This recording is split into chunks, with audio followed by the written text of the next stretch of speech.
Bueno, soy Marta González Barrios y voy a hablar sobre los calcogéneros metálicos y sus posibles aplicaciones en almacenamiento y conversión de energía. Este trabajo se ha realizado en el Departamento de Química Inorgánica en la Universidad Complutense de Madrid.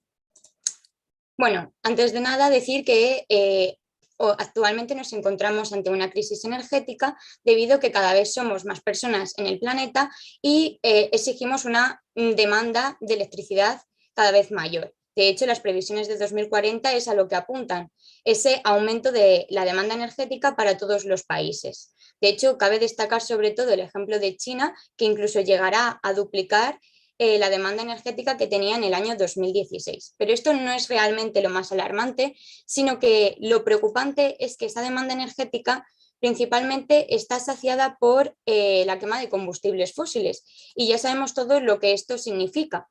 Al final es la liberación de CO2 a la atmósfera y el aumento global de la temperatura del planeta debido al aumento del efecto invernadero. Entonces, ¿qué soluciones se nos pueden ocurrir para hacer de este planeta un planeta más limpio y sostenible? Bueno, pues la primera en la que podemos pensar es en energías renovables, pero como vemos en la gráfica, estas energías renovables por sí solas no son capaces de suplir esa demanda energética, porque bien la fuerza del viento ese día no es suficiente o de hecho no tenemos luz a todas las horas del día, con lo cual son fuentes de energía intermitentes.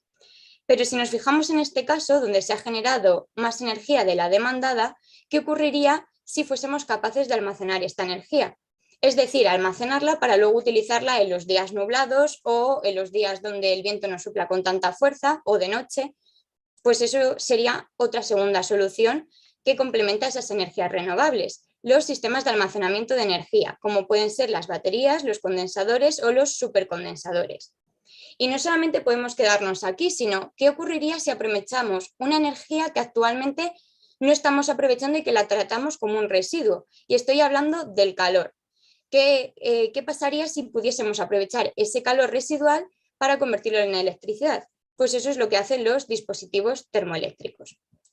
En definitiva, esto es lo que estudiamos en mi grupo de investigación, en nuestro grupo de investigación, perdón. Tratamos de desarrollar materiales inorgánicos para aplicaciones en almacenamiento de energía y en conversión de energía. Pero ¿qué material nos permite cumplir esta doble función? Pues bien, nosotros nos hemos centrado en los calcogénuros de estaño.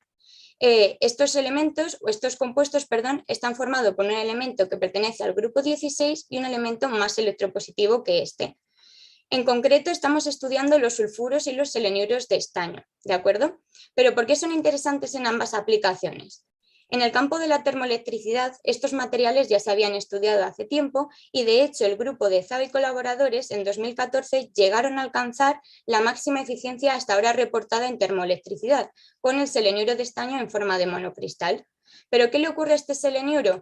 Que el selenio, como sabéis, es tóxico, con lo cual tenemos que encontrar nuevos materiales que sean sostenibles con el medio ambiente y que nos aporten pues esas eficiencias. Un buen punto de partida podría ser el sulfuro de estaño, ya que es un material isoelectrónico e isoestructural de seleniuro de estaño. Además, nos estaríamos quitando la toxicidad que presenta este que hemos mencionado antes. Y encima, el azufre es un elemento abundante en la Tierra, con lo cual podría ser un buen punto de partida como material termoeléctrico. Vale, como material termoeléctrico ya lo tenemos, pero en baterías, ¿por qué es interesante? Bueno, primero tenemos que asentar un poco las bases cómo funcionan, perdón, esas baterías de iones alcalinos que creo que antes las han mencionado en otras charlas. Pero bueno, aquí os traigo una batería de ion litio comercial que las tenemos todos en nuestros dispositivos móviles, tablets, portátiles y nada, en definitiva, pues se basa en un ánodo compuesto de grafito y un cátodo de óxido de litio cobalto. Entonces, cuando nosotros ponemos a cargar nuestro teléfono móvil, por ejemplo, los electrones entran en el ánodo y provocan que el litio que forma parte de la estructura del óxido abandone esa estructura en forma de ion y viaje hacia el ánodo, depositándose o bueno, situándose entre las capas de ese grafito. Pero cuando nosotros desenchufamos nuestro teléfono móvil de la corriente, los iones litio se encuentran en un estado energético desfavorable, ¿de acuerdo? Entonces van a tratar de volver a formar parte de la estructura del óxido de litio-cobalto y eso va a generar un tránsito de electrones que es la que nos da la electricidad de nuestros teléfonos móviles. Cuando ya se hayan pasado todos esos iones litio al otro lado, al cátodo, tendremos entonces la batería totalmente agotada. Bueno, pues ¿esto qué tiene que ver con nuestros calcogénuros de estaño? Pues bien, precisamente estos compuestos presentan una estructura laminar que es similar a los electrodos que mostramos para las baterías comerciales de ion litio, con lo cual podrían facilitar la inserción en su estructura entre los huecos de las capas, perdón, y así almacenar energía nos permitiría, con lo cual pues ya sabemos por qué serían interesantes en este otro campo. Pero como hemos mencionado, las baterías de ion litio, a pesar de estar muy extendidas, presentan un gran inconveniente y es que cada vez hay más escasez y poca accesibilidad de el litio, de las reservas de litio, con lo cual se tratan de buscar alternativas. Y nosotros estamos estudiando las baterías de ion potasio. ¿Por qué el potasio? Porque es más abundante que el litio, además es más accesible y la principal razón es que su potencial de reducción es bastante similar al del litio, con lo cual podrían ofrecernos este tipo de baterías las mismas prestaciones o al menos algo parecidas a las que ya están comercializadas con litio. Claro, os he comentado el material que estamos estudiando, sobre todo el sulfuro de estaño y por qué es importante, pero no os he dicho nada de cómo lo preparamos. Los métodos convencionales de síntesis consumen gran cantidad de energía debido a que los procesos tardan del orden de días, con lo cual nosotros en el laboratorio estamos empleando un método que es la síntesis hidrotermal asistida por microondas, que su principal ventaja son sus cortos periodos de síntesis. Estamos hablando de horas o incluso de minutos, fijaos entonces esa reducción, lo cual nos conlleva a un ahorro energético.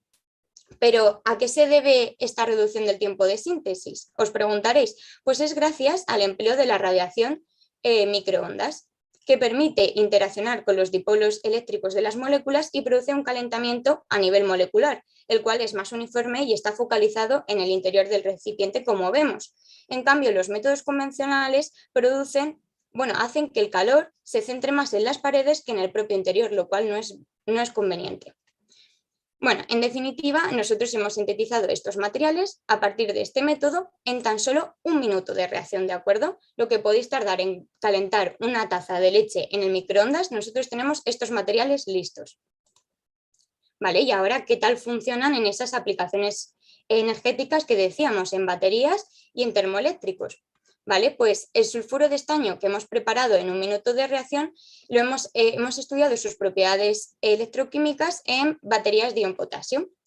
Estos son los resultados que hemos obtenido. Entonces, si nos centramos en estos ciclos de carga y descarga galvanostáticas, podemos ver, sobre todo en el primer ciclo, en la descarga que se llega a capacidades bastante altas de en torno a los 400 mAh. En cambio, en la primera carga que hace la batería, vemos que se llegan a una capacidad menor de en torno a los 150 mAh. Estamos viendo que es un proceso que no es reversible. Lo ideal sería que tuviésemos las mismas capacidades de carga y de descarga, pero esto no es así. ¿Por qué no es así? Porque estarían entrando los iones en nuestra estructura, pero no estarían saliendo, con lo cual cada vez tenemos menos capacidad de almacenar energía, como podemos ver aquí que va disminuyendo la capacidad con el número de ciclos y con las distintas velocidades. Pero es cierto que cabe destacar que cada vez los procesos van siendo más reversibles. Quiero decir que la capacidad de carga y de descarga vemos que cada vez adquiere valores más similares. En definitiva, estos resultados resultan bastante prometedores, puesto que este tipo de baterías son bastante novedosas actualmente. Y en cuanto a nuestro material como dispositivo termoeléctrico, lo primero que tenemos que saber es cómo valorar la eficiencia en termoelectricidad. Y sigue esta fórmula que vemos aquí. El parámetro ZT estaría relacionado o marca directamente la eficiencia y depende de ciertas propiedades termoeléctricas que vemos aquí indicadas.